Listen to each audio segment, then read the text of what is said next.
J'ai eu la chance de réaliser mon travail de fin d'études au Brésil, dans la ville de São Carlos, qui se situe dans l'État de São Paulo. Ma recherche faisait partie du doctorat d'un étudiant de l'Université de São Paulo. Depuis que l'homme est devenu sédentaire, son habitat n'a cessé d'évoluer. Au cours des dernières décennies, le secteur de la construction a particulièrement été influencé par le changement climatique. Au début des années 90, un nouveau produit à base de bois s'est développé, le bois contre-collé, ou CLT en anglais.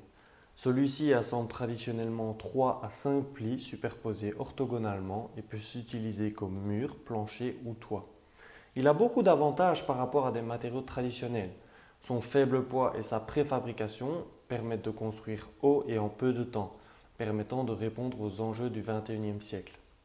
Cependant, ce produit contient encore de la colle qui a un impact non négligeable sur le changement climatique et la santé humaine. De plus, la presse nécessaire pour coller les plis les uns aux autres coûte très cher. Pour ces raisons, un panneau en bois contre-collé où la colle est remplacée par des chevilles en bois a été inventé. Deux de ces panneaux ont été fabriqués expérimentalement. Leur longueur et leur largeur valaient respectivement 261 et 126 cm. Le premier panneau contenait 3 plis et faisait 11,4 cm d'épaisseur, alors que le deuxième a fait 5 plis et 19 cm d'épaisseur.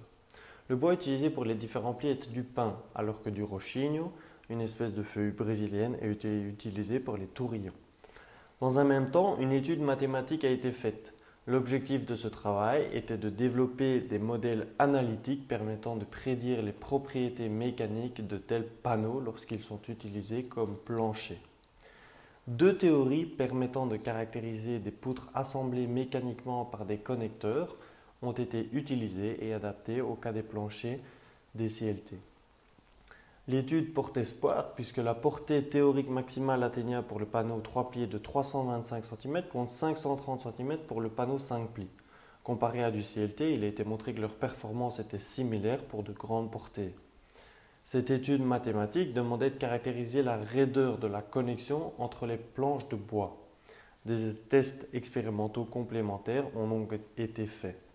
Ce même test a été étudié analytiquement et numériquement afin de prédire l'impact du diamètre de la tige, de l'épaisseur des planches et de leurs propriétés sur la raideur de l'assemblage. L'étude s'est terminée en testant les panneaux fabriqués en flexion de façon à comparer les résultats expérimentaux aux résultats analytiques. Les deux théories ont été validées en comparant les déformations.